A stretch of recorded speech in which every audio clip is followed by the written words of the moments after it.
The Encyclical Letter of the Holy Father Francis on Care for Our Common Home, Chapter 4, Integral Ecology, Section 5, Justice Between the Generations.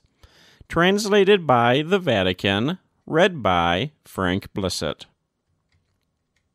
The notion of the common good also extends to future generations. The global economic crises have made painfully obvious the detrimental effects of disregarding our common destiny, which cannot exclude those who come after us. We can no longer speak of sustainable development apart from intergenerational solidarity. Once we start to think about the kind of world we are leaving to future generations, we look at things differently.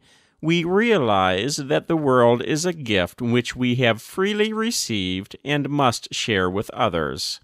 Since the world has been given to us, we can no longer view reality in a purely utilitarian way, in which efficiency and productivity are entirely geared to our individual benefit. Intergenerational solidarity is not optional, but rather a basic question of justice, since the world we have received also belongs to those who follow us. The Portuguese bishops have called upon us to acknowledge this obligation of justice. The environment is part of a logic of receptivity. It is on loan to each generation, which must then hand it on to the next. An integral ecology is marked by this broader vision.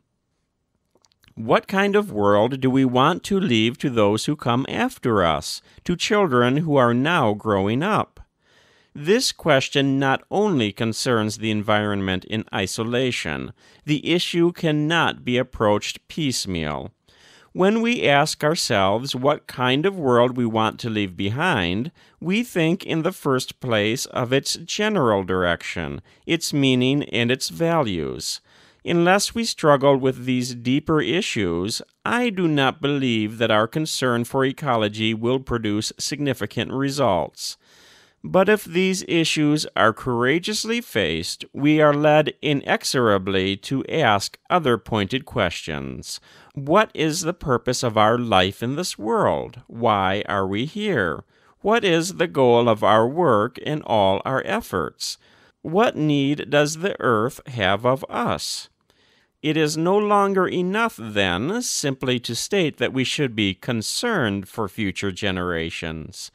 We need to see that what is at stake is our own dignity. Leaving an inhabitable planet to future generations is, first and foremost, up to us. The issue is one which dramatically affects us, for it has to do with the ultimate meaning of our earthly sojourn. Doomsday predictions can no longer be met with irony or disdain. We may well be leaving to coming generations debris, desolation, and filth. The pace of consumption, waste, and environmental change has so stretched the planet's capacity that our contemporary lifestyle, unsustainable as it is, can only precipitate catastrophes, such as those which even now periodically occur in different areas of the world. The effects of the present imbalance can only be reduced by our decisive action here and now. We need to reflect on our accountability before those who will have to endure the dire consequences. Our difficulty in taking up this challenge seriously has much to do with an ethical and cultural decline which has accompanied the deterioration of the environment. Men and women of our postmodern world run the risk of rampant individualism, and many problems of society are connected with today's self-centered culture of instant gratification. We see this in the crisis of family and social ties and the difficulties of recognizing the other. Parents can be prone to impulsive and wasteful consumption, which then affects their children, who find it increasingly difficult to acquire a home of their own and build a family. Furthermore, our inability to think seriously about future generations is linked to our inability to broaden the scope of our present interests and to give consideration to those who remain excluded from development. Let us not only keep the poor of the future in mind, but also today's poor, whose life on this earth is brief and who cannot keep on waiting. Hence, in addition to a fairer sense of intergenerational solidarity, there is also an urgent moral need for a renewed sense of intergenerational solidarity.